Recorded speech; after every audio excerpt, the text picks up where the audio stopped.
इस beat watcher के एक और शानदार जानदार वीडियो में आप सभी का स्वागत है। आज की इस वीडियो में हम लेके आ चुके हैं वन पीस का एकदम नया एपिसोड, जो कि होने वाला है वन पीस का एपिसोड नंबर 1125। जी हाँ, इसका मतलब हम लोग deep into One Piece territory पहुंच चुके हैं। तो आपका टाइम वेस्ट नहीं करूंगा, चलूंगा सीधे एपिसोड की तरफ। और उससे पहले चैनल को सब्सक्राइब और वीडियो को लाइक करना बिल्कुल भी मत भूलिएगा। इसके अलावा हम लोग माय हीरो एकेडेमिया का विजिलेंटी वाला वर्जन भी कवर कर रहे हैं, जो कि ऑनेस्टली मेरे ओपिनियन में नॉर्मल माय एकेडेमिया से भी बेटर है। इसके अलावा हम कवर कर रहे हैं फायर फोर्स और साथ ही साथ विंड ब्रेकर। तो अगर आप इनमें से कोई और भी एनिमे मिस नहीं करना चाहते हैं तो आपको पता है कि आपको कहां पे सब्सक्राइब करना है। एनीवेज, इस एपिसोड की शुरुआत में हमको दिखाया जाता है कि कैसे अगहेड को कंप्लीटली सराउंड कर लिया है हमारी नेवी की फ्लीट्स ने, और कैसे लूफी चिल्ला के बता रहा है सबको कि वो मंकी डी लूफी है और वो बनेगा अगला पायरेट किंग। वहीं दूसरी तरफ हमको दिखाया जाता है सेटन, जो कि डोबरमैन से बात कर रहा होता है और वो बता रहा होता है कि और लोगों की लाइफ बिल्कुल भी इंपॉर्टेंट नहीं है, उनको बस 3 चीजें चाहिए, और वो 3 चीजें होती हैं यॉर्क की सेफ्टी, पंक रिकॉर्ड्स और साथ ही साथ वो पावर प्लांट जो कि मदर फ्लेम बन लाता है। और इन सब के अलावा बाकी सारी चीजें इंसेक्ट्स के बराबर है, चाहे वो ह्यूमन लाइफ ही क्यों ना हो। फिर हमको दिखाया जाता है किजारू, जो कि सेंतोमारू की तरफ बढ़ चुका होता है उसके ऊपर अटैक करने के लिए। वहीं सेंतोमारू चिल्ला रहा होता है कि उसका डिफेंस पूरी दुनिया में सबसे ज्यादा कमाल का है, और किजारू का अटैक जो कि बहुत ही ज्यादा ताकतवर होता है वो महसूस होता है लूफी तक को। फिर इस एपिसोड का टाइटल रिवील होता है, जो कि होता है a clash of two men's determination, Kizaru and Sentomaru. फिर हमको डायरेक्टली इन दोनों के बीच की मारकाट को दिखाया जाता है, जहाँ पे एब्सोल्युटली डोमिनेट कर रहा होता है हमारा किजारू। सेंतोमारू इधर उधर थोड़ी बहुत कोशिशें कर रहा होता है अपनी मॉन्स्टर स्ट्रेंथ दिखाने की, पर ऑब्वियसली वो किजारू के आगे शायद ही कुछ कर पा रहा होता है। वहीं दूसरी तरफ हमारा डोबरमैन बाकी सारे वाइस एडमिरल्स को बता देता है कि सेंतोमारू से लड़ाई करने में इंगेज हो चुका है किजारू। इसी कारण से वो लोग आगे बढ़ जाते हैं आइलैंड की तरफ और अटैक करने लगते हैं सारे पैसिफिस्ट की तरफ। इसी के अलावा वहाँ पे बम्बार्ड भी कर रहे होते हैं हमारी बाकी सारी नेवी की शिप्स, और सारे लोग तैयार होते हैं अटैक करने के लिए। पर तभी तक उनके ऊपर ही अटैक करने के लिए पत्ता पलटते हुए आ जाते हैं सी बीस्ट, जो कि एक एक करके सारी शिप्स को कंप्लीटली डिस्ट्रॉय करने लगते हैं और बहुत ही हैवी डैमेज भी देने लगते हैं। पर तब तक आता है वहां पे रेड किंग और उनमें से एक सी बीस्ट को गिरा देता है स्टीम नकल का यूज करके। इसके अलावा बाकी सारे वाइस एडमिरल्स भी बारी बारी एक एक पैसिफिस्ट से लड़ रहे होते हैं और उनके अटैक्स को धीमा कर रहे होते हैं। फिर हमको लेके जाया जाता है मेन बिल्डिंग के अंदर, जहाँ पे सारे स्ट्रॉ हेड्स और हमारे डॉक्टर वेगापंक फंसे हुए होते हैं। किजारू का अटैक देख के सारे स्ट्रॉ हेड्स सठिया गए होते हैं। आखिरकार उनको याद होती है वो हार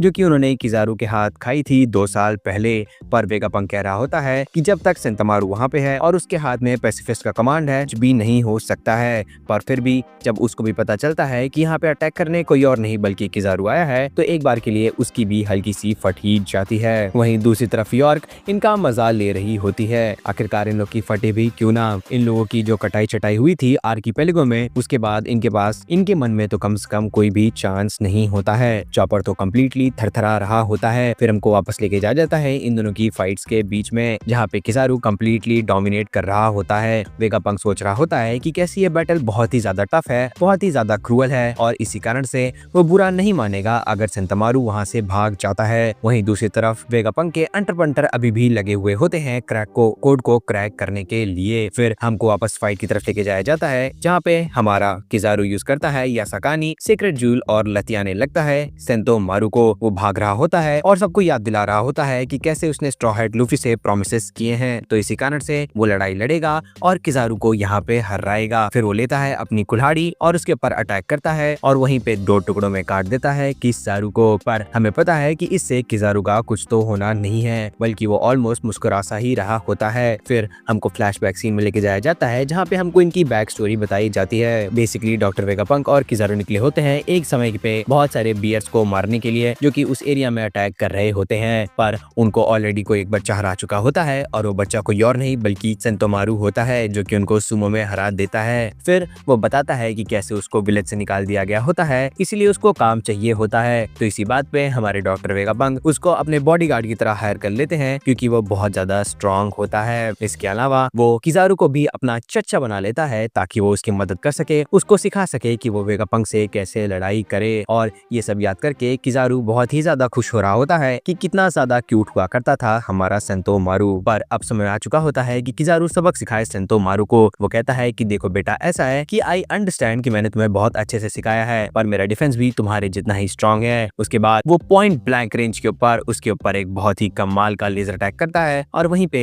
सेंतोमारू धराशाही हो जाता है। इसके बाद वो आगे बढ़ने लगता है। आगे बढ़ने के बाद वो उठाता है सारे पैसिफिस्ट का कमांड और उनका कमांड ओवरराइड करते हुए बोल देता है कि सारे पैसिफिस्ट अटैक करेंगे सी बीस्ट की तरफ, और वो वही करते भी हैं। और जो मरीन्स के ऊपर रिलेंटलेस अटैक हो रहे होते हैं सी बीस्ट के कारण, वो फाइनली रुक जाते हैं क्योंकि पैसिफिस्ट उनके ऊपर लेजर्स बरसाने लगते हैं। वहीं दूसरी तरफ ये सारी रिपोर्ट पा रहा होता है हमारा सैटर्न, जो कि सोच रहा होता है कि बहुत ज्यादा वेस्ट हो गया इतने सारे सी बीस्ट के मरने के कारण, पर अगर उसको चुनना होता सी बीस्ट और पैसिफिस्ट के बीच में तो वो ऑब्वियसली पैसिफिस्ट को ही चुनता। वहीं दूसरी तरफ ये खबर सुन के डॉक्टर वेगापंक की आंखों से आंसू निकल गए होते हैं। यॉर्क अभी भी उन लोग के मजे ले रही होती है। वहीं किजारू सोच रहा होता है कि अब उसको क्या करना चाहिए। वो ऊपर देखता है और जब तक वो ऊपर देख ही रहा होता है तभी तक ये बात वेगापंक भी बता देता है, क्योंकि किजारू लाइट इटसेल्फ है तो फिर वो इजिली अंदर आ सकता है इस बैरियर के। किजारू कंप्लीटली मुस्कुरा रहा होता है क्योंकि स्ट्रॉ हेड से फाइनली 2 साल बाद वापस मिलने वाला होता है। वहीं दूसरी तरफ हमको दिखाया जाता है वेगा फोर्स जो कि इनकी शिप को लेके भाग रहा होता है। इसको ड्राइव कर रही होती है स्टूजी और वो बहुत ही ज्यादा कोशिश कर रही होती है कि लोग जल्द से जल्द पहुंच सकें। वहीं बॉनी और लूफी अपने नॉर्मल कान यानी कि खाना खाने में लगे हुए होते हैं ताकि उनको एम्प्टी स्टमक पे लड़ाई करनी ना पड़े। इन्हीं सब के बीच में पहुंच जाता है हमारा किजारू भी। किजारू आते ही सोचता है कि उसको कैसे पावर प्लांट बचाना है, पंग रिकॉर्ड्स बचाना है और बचाना है यॉर्क को, और उसको कंप्लीटली डिस्ट्रॉय कर देना है डॉक्टर वेगापंक को। वो डिस्ट्रॉय तो नहीं करना चाहता था अपने ओल्ड फ्रेंड यानी कि सेंतोमारू को भी, पर जो हो गया सो हो गया। वहीं दूसरी तरफ हमको दिखाया जाता है कि ये सारी खबर पहुंचाने के लिए स्ट्रॉ हेड्स भी लूफी से कम्युनिकेट करने की कोशिश कर रहे होते हैं, पर तभी तक मौके का फायदा उठा के रॉब लूची अटैक करने की कोशिश कर देता है हमारे डॉक्टर वेगापंक के ऊपर, पर उसको बचाने के लिए बीच में कूद जाती है स्टूसी, पर उसके पेट में एक बहुत ही गहरा छेद कर देता है हमारा रॉब लूची। इसी कारण से उसकी टिंचिक